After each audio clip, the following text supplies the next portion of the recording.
Good day to you all, and welcome back. Today, we will be moving on to our fourth lesson. At the end of it, you should be able to understand notes and rests and the musical staff. Today, you will learn that writing down the notes you have to play is the most common and easiest way to communicate musical ideas. It is also a great way for the new drummer to understand how rhythm works. We will take a look at what the symbols used in drum notation mean. Notes. Whole note or semi-brief is a note that is typically played for 4 times the length of a quarter note. Quarter note or crotchet is played and held for 1 count and is the most common note length in music. The line attached to the note head is called the stem.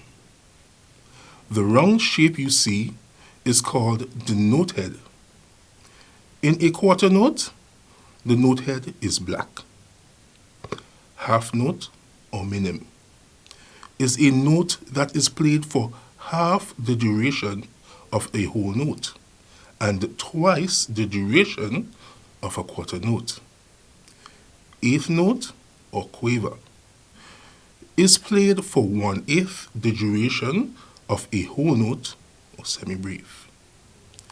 16th note or semi-quaver, a note having the time value of a 16th of a whole note or half an 8th note, represented by a large dot with a 2-hooked stem. Rests. Rests are equally important to the notes in written music. They tell you when not to play. They represent different note lengths in exactly the same way as the notes, but they use different symbols. Understanding musical staff.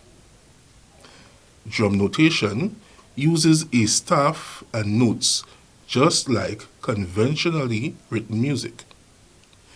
These represent parts of the drum set. We will look more closely at the staff and its constituent parts.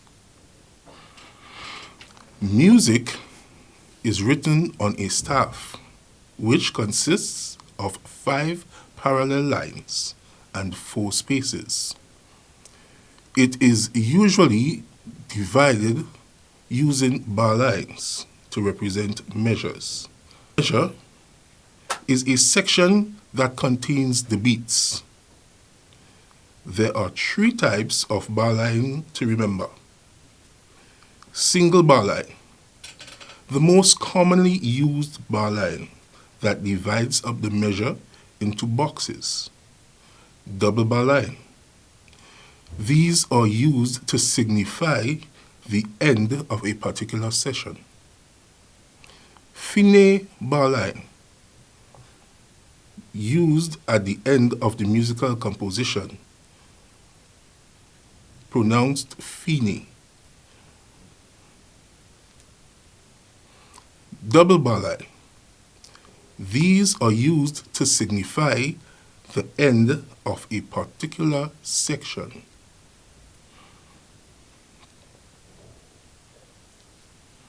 Time signatures. The time signature indicates the number of beats per bar, the top number, and the type of note receiving 1 beat, the bottom number. It is placed at the beginning of each piece of music just after the bass clef. 4, the top number, indicates 4 beats per bar. The bottom number indicates that each beat is worth a quarter note. This is the most common time signature and is sometimes represented by this symbol called common time. Dynamics. If you have ever tapped a drum before, you may have noticed that the harder you hit the drum head, the louder the note.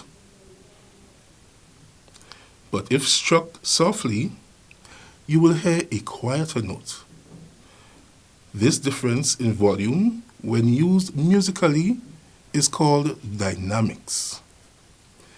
Dynamics in music notation describe the difference in volume between different notes.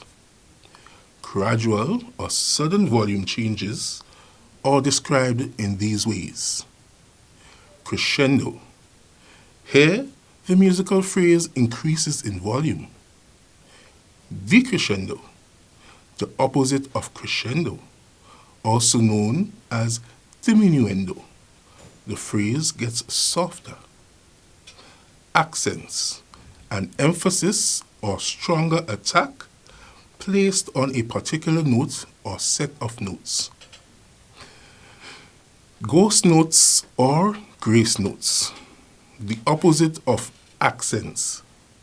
Notes are de-emphasized and sometimes almost silent. Dynamics should become a part of your practice routine.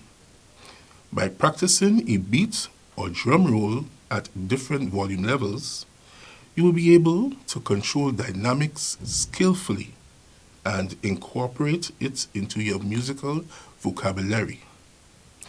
Today, we learned about notes, rests, time signatures, musical staff, dynamics. The next lesson will be about rudiments, whole, half, and quarter note rhythm, quarter, eighth, and 16th rhythm.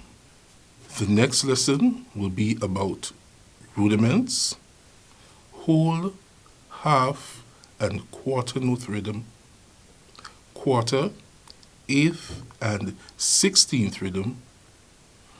My name is Cordell Halley, and these are the Division of Culture Teaching Aids 2020.